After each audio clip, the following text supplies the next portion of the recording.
हाँ जी, अस्सलाम वालेकुम जी। तो आज हम डिस्कस करने जा रहे हैं जी एमवीसी इन ASP.NET।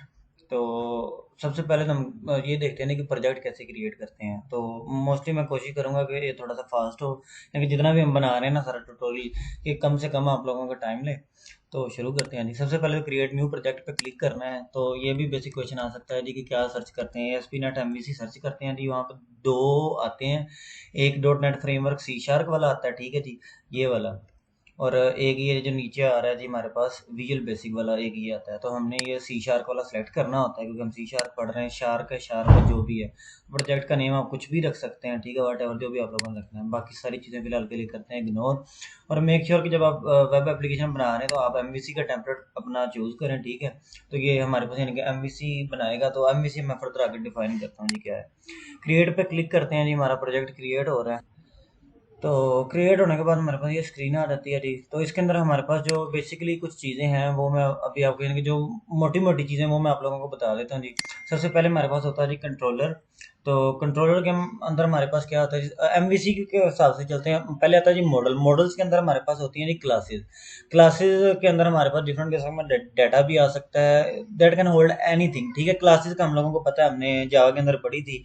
तो ये हमारी क्या जी क्लासेस होल्ड करेगी, मॉडल वाला जो सेक्शन है हमारा, ठीक है जी। उसके बाद आता है जी कंट्रोलर। कंट्रोलर जो हमारा है वो एक मिडल मैन होता है व्यू एंड मॉडल्स के दरमियान, यानी कि ये डाटा सेंडिंग एंड रिसीविंग के लिए भी यूज़ करते हैं। यानी कि मॉडल से लेके कंट्रोलर को दिया जाता है, कंट्रोलर आगे व्यू को पास करता है जी। तो पहले नंबर पर तो ये टास्क हो गया कंट्रोलर का। दूसरे नंबर पर टास्क इसका ये है जी कि कंट्रोलर हमारे पास जो एप्लीकेशन का फ्लो है उसको कंट्रोल करता है। यानी कि कुछ भी सेक्शन है हमारी वेबसाइट के अंदर, जैसे अगर हम एक यूनिवर्सिटी की वेबसाइट बना रहे हैं तो एक BIS जो सेक्शन है वो हमारे पास एक कंट्रोलर होगा। उस कंट्रोलर के अंदर फर्दर पेजेस होंगे, जैसे हमारे बरानी इंस्टीट्यूट का हमारे पास पैनल है। तो कंट्रोलर फ्लो को कंट्रोल करता है और कम्युनिकेशन करवाता है मॉडल एंड व्यूज के दरमियान, ठीक है। डाटा पासिंग के लिए भी यूज होता है। तो मॉडल्स हमारे पास डाटा होल्डिंग है, क्लासेस के लिए यूज होता है, या डाटाबेस कम्युनिकेशन के लिए यूज होता है। थर्ड नंबर पे आ गए हमारे पास व्यूज। व्यूज हमारे पास इसके अंदर हमारे पास सिंपल जो वेबसाइट के ऊपर जो व्यूज शो होने होते हैं वो सारे इसके अंदर होते हैं। सिंपल आप पेजेस देख सकते हैं, अबाउट CS HTML है, कॉन्टेक्ट CSS HTML है, जैसे भी ये फर्दर जो भी आगे चीज़ें हैं, यानी कि सिंपल हमारे पास व्यूज आ जाएंगे जी, ठीक है। उसके बाद फर्दर हमारे पास जी है व्यूज के अंदर एक शेयर्ड फोल्डर होता है, जिसके अंदर कुछ ऐसी चीज़ें होती हैं, जैसे ये लेआउट है जो सारी वेबसाइट पे सेम ही होगा। तो इसके अंदर हमारे पास जो हेडर सेक्शन है वो यहाँ से शेयर्ड हो रहा है पूरी की पूरी वेबसाइट पे, ठीक है। तो अगर आप लोग सर क्वेश्चन पूछ लेते हैं पेपर के अंदर कि अगर आपने हेडर चेंज करना है तो आप कहाँ से चेंज करेंगे, तो हम कहेंगे जी ये व्यूज के फोल्डर के अंदर शेयर का फोल्डर होगा, उसके अंदर लेआउट की फाइल होगी, तो उसको हमने चेंज करना है। अगर एरर वाला चेंज करना है तो हमारे पास वो ये एरर वाली फाइल हम इसको चेंज करें। उसके बाद जी हमारे पास आ जाता है जी के ऐप स्टार्ट के अंदर राउटर कॉन्फ़िगरेशन फाइल होती है हमारे पास। जो हमारा जो जो भी यानी कि है प्रोजेक्ट, उसका जो पाथ होगा, यूआरएल्स का पाथ होगा, वो डिफाइन किया जाता है। तो हमें ये बेसिकली सर ने इसकी कुछ ज़्यादा हाव ना हो तो नहीं दी कि ये एक्चुअल में फंक्शन क्या कर रहा है। तो हमें जो बेसिकली चीज़ बताएगी कि जो डिफ़ॉल्ट यानी कि जब एप्लीकेशन रन होगी तो सबसे पहले डिफ़ॉल्ट क्या चीज़ ओपन होगी, ठीक है। तो ये उसने यहाँ पे डिफाइन कर दिया। तो उसको हमने बता दिया जी कि आपने होम पेज खोलना है जी, ठीक है। यानी कि होम कंट्रोलर यूज़ होगा, ठीक है। उसके अंदर एक्शन है इंडेक्स। तो अभी कंट्रोलर होम के अंदर हम आपको वो भी दिखा देते हैं जी। ये होम कंट्रोलर आ गया जी, ठीक है। तो कंट्रोलर क्लास डिफाइन करने का तरीकाकार हमारे पास ये होता है कि हम लिखते हैं पब्लिक क्लास, ठीक है, कंट्रोलर का name with along side controller भी हमारे पास यहाँ पे मेंशन होगा, ठीक है जी। और साथ में हम ये इसको कंकैटिनेट करवाएंगे कंट्रोलर से, यानी कि ये इनहेरिट हो रही कंट्रोलर क्लास है, मेन कंट्रोलर क्लास है, ठीक है। उसके अंदर फिर कुछ हमारे पास पब्लिक मेथड होते हैं, ठीक है, या एक्शन मेथड भी इनको बोलते हैं। अब ये जो इंडेक्स मेथड है, यानी कि जब भी होम कंट्रोलर ओपन होगा, यानी कि लोकल स्लैश होम तो स्लैश इंडेक्स, ये वो है जी हमारे पास जो कंट्रोलर, ठीक है। तो ये आगे रिटर्न करेगा व्यू। अगर इसके व्यू के अंदर जाए तो ये हमारे पास गो टू व्यू, ये हमारे पास आ रहा है जी, ठीक है। तो ये हमारे पास वो बेसिकली मेन पेज आ गया जो हमने डिफ़ॉल्ट बता दिया कि जब यानी कि ओपन होगा तो ये हमारे पास ये जो है इंडेक्स पेज वो होम कंट्रोलर का ओपन होगा। तो ये कुछ यूआरएल के पैरामीटर्स हैं, यानी कि जब भी वेबसाइट हिट होगी तो वो यानी कि यूआरएल को किस वे में तरतीब देगा अपने को, ठीक है। सबसे पहले कंट्रोलर का नाम आ गया जी। तो जो भी कंट्रोलर होगा वो पहले कंट्रोलर को देखेगा, कंट्रोलर के अंदर जाके देखा कि एक्चुअल में वो कंट्रोलर भी एग्जिस्ट कर रहा है या नहीं। फिर उसके अंदर देखा जाएगा जी एक्शन, कि वो आया वो एक्शन एग्जिस्ट करता है या नहीं, यानी कि वो उस कंट्रोलर के अंदर वो एक्शन है या नहीं, वो व्यू एग्जिस्ट कर रहा है या नहीं। तो आईडी ये अभी फिलहाल के लिए हम छोड़ सकते हैं, ठीक है। ये फर्दर एक्चुअल पैरामीटर होते हैं जो इसके साथ पास होते हैं डाटा पास करने के लिए। तो सिंपली अब हम यहाँ पे एक काम करते हैं जी, हम होम कंट्रोलर के अंदर हैं जी, ये देख सकते हैं हम होम कंट्रोलर ओपन है जी। तो हम यहाँ पे एक और एक्शन मेथड बना लेते हैं जी, ठीक है जी। एक्शन रिजल्ट लिखा जी, ACTIONRESULT रिजल्ट, ठीक है। इसका नाम देते हैं जी रेहान वट एवर,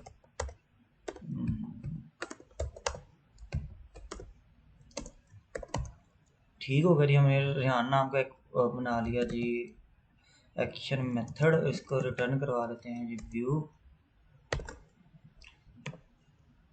ठीक है।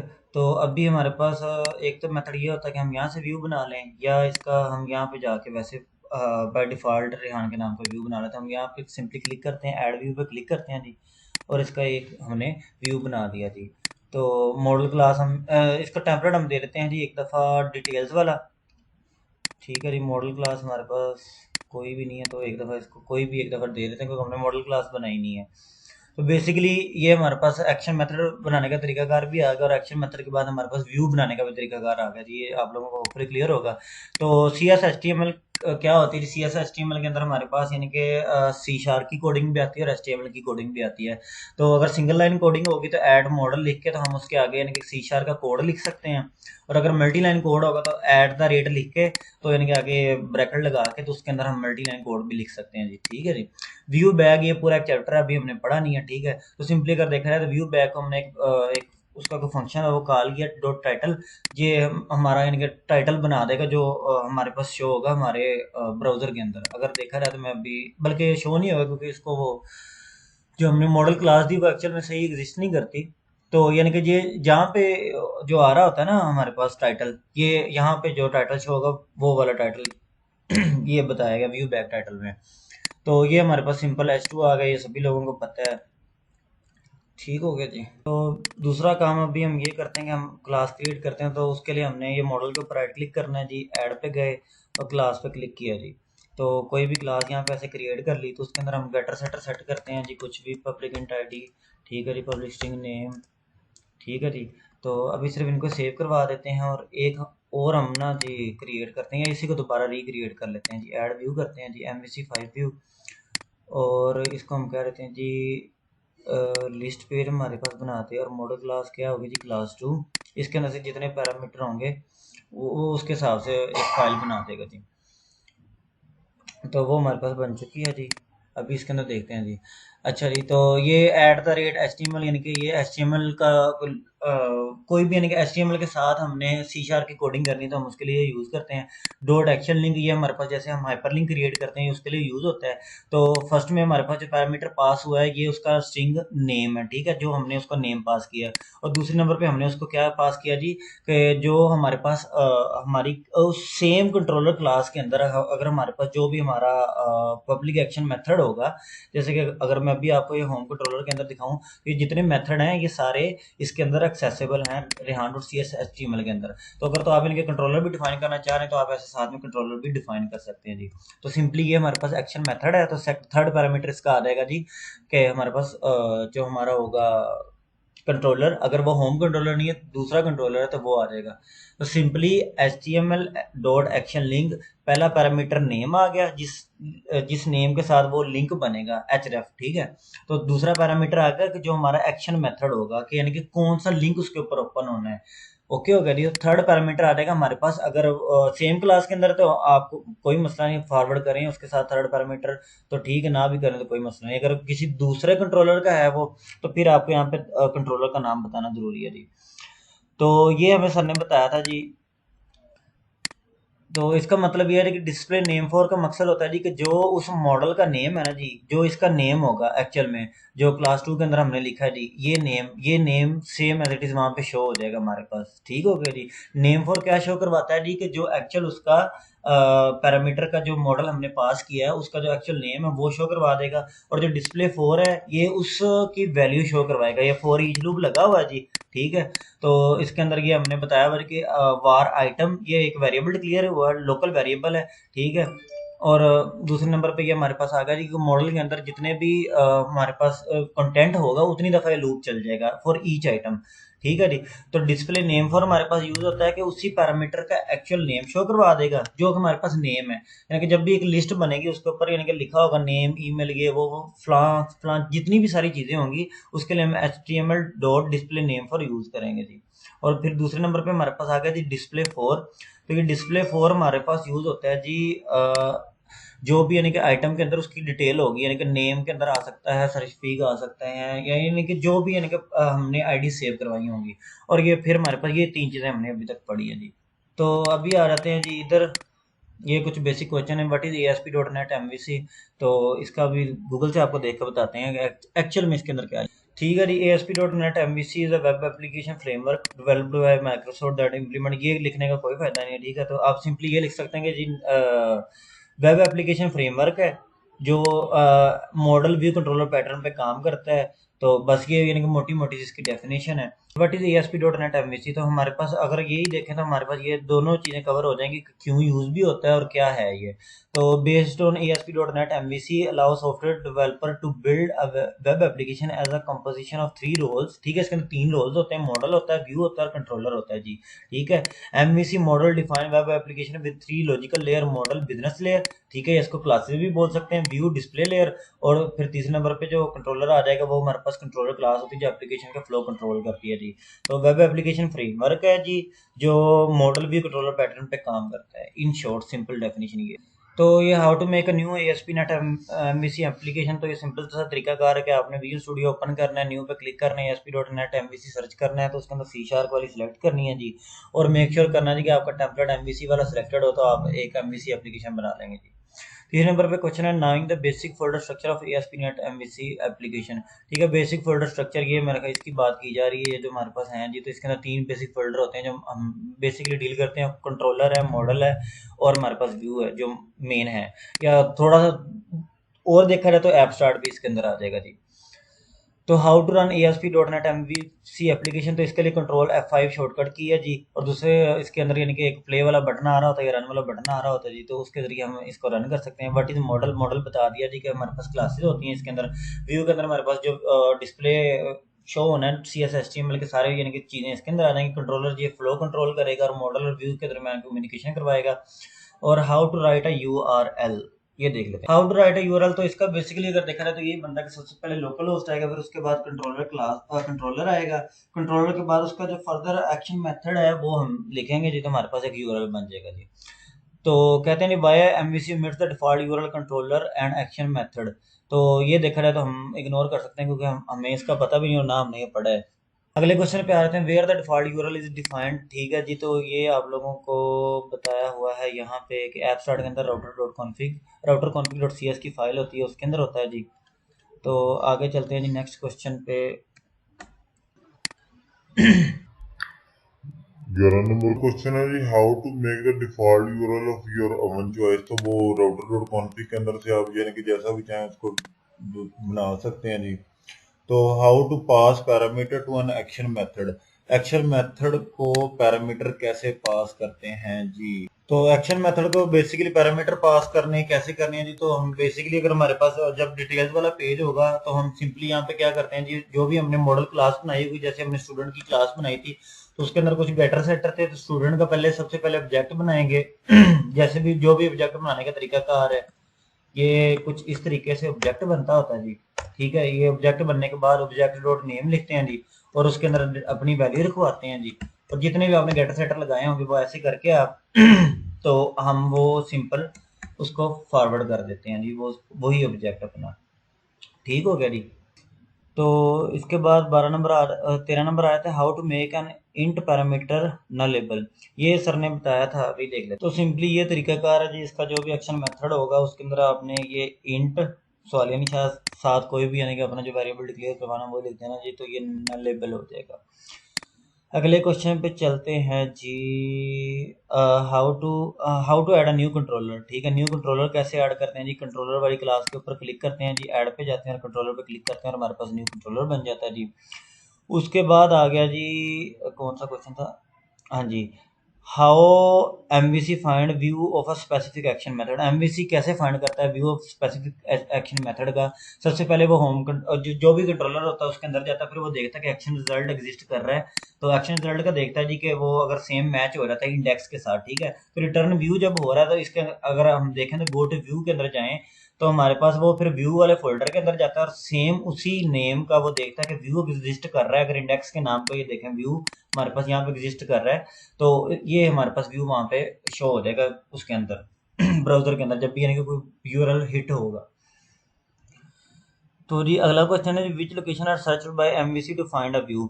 तो वो कौन कौन सी लोकेशन सर्च करता है जब कोई भी व्यू हिट होता है? तो वो सबसे पहले होम के अंदर जाता है जी, तो वो यानी कि जो कंट्रोलर क्लास होती है उसके अंदर जाता है, वो देखता है जी कि आया वो एग्जिस्ट कर रहा है या नहीं। फिर वो शेड वाली क्लास के अंदर जाता है, वो देखता है कि आया वो एग्जिस्ट कर रहा है या नहीं, यानी कि अगर उसको शायद कोई शेड वाला व्यू ना पास किया गया हो। तो उसके अलावा बस यही दो तीन चीज़ें हैं जी जहाँ पे वो देखता है कि आपका व्यू कहाँ कहाँ पे हो सकता है जी। Why we add controller keyword to controller name. तो अगर ये जो हम माइक्रोसॉफ्ट की डॉक्यूमेंटेशन है इसको रीड करें तो हमारे पास वो बता रहे हैं कंट्रोलर रिस्पॉन्सिबल होता है controlling the view that user interact with an MVC application. तो हम कंट्रोलर को उसके साथ इनहेरिट करवाना जरूरी होता है, क्योंकि कुछ बेसिक फंक्शनलिटीज जो होती हैं जो हमें बार बार डिफाइन ना करनी पड़े, तो इस वजह से हम उसको कंट्रोलर क्लास इनहेरिट करवाते हैं जो कोड कुछ उसने पहले डिफाइन किए होते हैं, ना कि हम उसको बार बार लिखें। इस वजह से हम उसको इनहेरिट करवा देते हैं मेन कंट्रोलर क्लास से अपनी, ठीक है जी। तो 19 क्वेश्चन पे चलते हैं, what if we remove controller keyword from our controller classes. ठीक है जी, कंट्रोलर क्लासेस के अंदर कंट्रोलर कीवर्ड रिमूव करने तो आपकी एप्लीकेशन होपफुली रन नहीं होगी, ये बात डेफिनेटली हमें पता नहीं, क्योंकि वो क्लास होती है कोई भी, जैसा कि हमने ऊप के अंदर पढ़ा था, तो उसके अंदर कुछ प्री डिफाइंड कोड होगा जो लिख रखा होगा, तो जो हम अपनी आसानी के लिए उसको बार बार ना लिखने की वजह से हम उसको सिर्फ इनहेरिट करवा रहे हैं बार बार। तो but if we do not inherit our controller from controller class, तो इसका जवाब आप लोगों को डेफिनेटली मिल चुका होगा। उसके अंदर कुछ प्री रिटन कोड है जो कि इसके अंदर होना लाजमी है, और हमने बार बार लिखने के बजाय एक दफे उनको इनके एमवीसी वालों ने या विजुअल स्टूडियो वालों ने उसको एक ही दफा लिख दिया, या सी शार्प लैंग्वेज के अंदर वो एक ही दफा लिख दिए जा चुके हैं, तो हम उनको इनके एक ही दफा से इनहेरिट करवा के तो हम उसको यूज करें, ना कि हम उसको बार बार लिखें। अच्छा जी, 19 क्वेश्चन हो गया था, 20 भी हो गया जी। 21, what are action method. Action method क्या होते हैं जी? एक्शन मेथड हमारे पास यानी कि कंट्रोलर के अंदर एग्जिस्ट करते हैं जी, और ये कोई भी यानी कि हमारे पास जो व्यू होता है उसके लिए एक एक्शन मेथड बनता है। अभी इसकी भी डेफिनेशन देख लेते हैं जी। ठीक है, ये बेसिक डेफिनेशन है जी। एन एक्शन और एक्शन मेथड जो भी है उसका नाम, वो एक कंट्रोलर होता है जी, मेथड होता है यानी कि कंट्रोलर के अंदर जो इनकमिंग रिक्वेस्ट को हैंडल करता है और उसको मैप करवा देता है जी इनकमिंग रिक्वेस्ट को थ्रू राउटिंग। जो हमारे पास राउटिंग टेबल होता है जो हमने पढ़ा भी है पीछे थोड़ी देर पहले, तो उसके जरिए वो उसको मैप करवा के तो उसके व्यू तक ले जाता है जी उसके पास। ठीक हो गया जी। What are the access modifier which are allowed for action method. ठीक है, तो डेफिनेटली हमें पता है कि पब्लिक होगा तो वो यानी पब्लिक एक्सेस कर सकती है, प्राइवेट वो हमारे पास कभी भी नहीं होगा जी। ठीक हो गया जी। उसके बाद है how to use string as a return type. तो डेफिनेटली हमने पढ़ा नहीं, तो इसको हम इग्नोर कर सकते हैं जी। तो 24वां आ गया action result versus view result, ये देख लेते हैं। पढ़ा तो ये भी नहीं हुआ। Action result is an abstract class होती है एंड इट्स बेस क्लास और व्यू रिजल्ट क्लास, तो ये भी हम इग्नोर कर देते हैं क्योंकि हमने ये पढ़ा नहीं हुआ जी। How can we render string using action method controller, ये भी इग्नोर है जी। एक दफा थोड़ा सा हल्का हल्का दोबारा रिवाइज कर देते हैं। What is ASP.NET MVC। तो बेसिकली ASP.NET MVC हमारे पास क्या है जी कि एक वेब फ्रेमवर्क है जो हमारे पास वेबसाइट और वेब एप्लीकेशन बनाने के लिए यूज होता है यूजिंग .NET फ्रेमवर्क और HTML CSS एंड जावास्क्रिप्ट। तो आगे आप MVC को फर्दर थोड़ा सा डिफाइन भी कर सकते हैं। आगे चलते हैं जी। How to make a new ASP.NET MVC application. Simply visual studio open करना है, क्रिएट न्यू प्रोजेक्ट पे क्लिक करना है जी। तो सारा कुछ आप लोगों को मैं दोबारा भी करके दिखा देता हूँ। तो क्रिएट न्यू प्रोजेक्ट पे क्लिक करते हैं जी। ठीक है, ASP.NET MVC आप लोगों ने सर्च करना है जी। उसके बाद दो तीन हमारे पास यहाँ पे शो होंगी, तो हमने ये जो .NET फ्रेमवर्क जिसके अंदर लिखा होगा सी शार्प लिखा हो वो हमने नेक्स्ट नेक्स्ट करना है जी। अपना प्रोजेक्ट का नेम बताना है पहले नंबर पे, फिर क्रिएट पे क्लिक करना है, और हमारे पास यहाँ पे फिर हमने MVC as a template choose करना है और क्रिएट पे क्लिक कर देना, और आपका प्रोजेक्ट हमारे पास बन जाएगा जी। आगे कह रहा है जी knowing the basic folder structure of an ASP.NET MVC application. तो ये हमारे पास बेसिक स्ट्रक्चर आ गया। इसके अंदर हमारे पास एब्स्ट्रैक्ट का फोल्डर होता है जो इंपॉर्टेंट होता है, कंट्रोलर का फोल्डर होता है, मॉडल का होता है और व्यू का होता है जी। ओके हो गया, ये बेसिक स्ट्रक्चर हो गया हमारे पास। फिर आगे चलते हैं जी, how to run ASP net MVC application. दो तरीका कार हैं जी इसके, जो अभी तक हमने वैसे देखे हैं, एक तो ये, दूसरा कंट्रोल F5। फिर चलते हैं जी, what is a model. Model हमारे पास एक होता है जी, कंपोनेंट होता है जिसके अंदर हमारी क्लासेस होती हैं, ठीक है।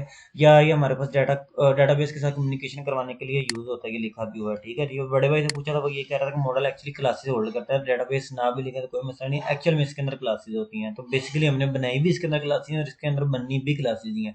तो व्यू के हमारे पास अंदर आते हैं जी। दूसरा क्वेश्चन जो है, व्हाट इज़ व्यू। तो व्यू हमारे पास है जी, component is use for all the UI logic of application. एक हमारे पास जितना भी है, जो हमारे पास व्यू शो होगा यूजर को, या जो भी हमारे पास CSS HTML होगी, PHP होगी, वो सारा हमारे पास क्या होगी जी, व्यू के अंदर आएगी। जो भी इनके यूजर को शो होना है, वो व्यू हमारे पास किसके अंदर एग्जिस्ट करेगा जी, व्यू के अंदर जी। यानी कि पहले मॉडल आ जाएगा, फिर व्यू आ जाएगा। फिर कंट्रोलर है जी, ये मिडल मैन के काम करता है, यानी कि मॉडल एंड व्यू के दरमियान। तो यानी कि कोई डाटा वगैरह पास करना होता है व्यू को, तो वो भी हमारे पास बाय कंट्रोलर ही पास होता है। और ये डेटाबेस के साथ कम्युनिकेशन जो मॉडल करवा रहा होता है, तो उस कम्युनिकेशन को आगे फर्दर पास करता है जी व्यू को। तो ये इसका बेसिक आर्किटेक्चर भी आप लोगों के सामने बना हुआ है, अगर आप लोग देख रहे हो तो कंट्रोलर हमारे पास एप्लीकेशन का फ्लो कंट्रोल करता है। और हमारे पास ये मिडल मैन है मॉडल एंड व्यू के दरमियान, यानी कि कंट्रोलर के जरिए हम व्यूज को भी डाटा पास कर सकते हैं, मॉडल से डाटा लेके व्यूज को पास करेंगे जी। आगे आगे जी, how to write a URL. URL write करने का तरीकाकार ये है जी, बेसिक आर्किटेक्चर अगर हम फॉलो करें, तो जो राउटर डॉट कॉन्फ़िग होती है, उसके अंदर हमारे पास सबसे पहले लोकल होस्ट आएगा, यानी कि डोमेन का नेम जो भी होगा। फिर उसके बाद हमारे पास कंट्रोलर क्लास आएगी, कंट्रोलर आएगा, यानी कि उसके बाद एक्शन मेथड आएगा, पब्लिक एक्शन रिजल्ट जो हमने देखा था अभी। और उसके बाद हमारे पास क्या नाम है उसका, व्यू का नेम आएगा, जो भी व्यू का नेम होगा उसके अंदर, ठीक है जी।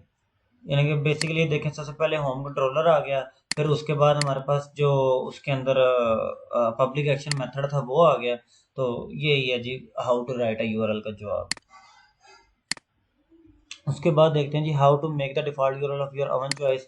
तो ये बेसिकली अगर हम विजुअल स्टूडियो ओपन करें, जस्ट अ मोमेंट, तो इसके अंदर हमने ऐप स्टार्ट वाले फोल्डर के अंदर चल जाना, राउटर कॉन्फ़िग के अंदर जाके।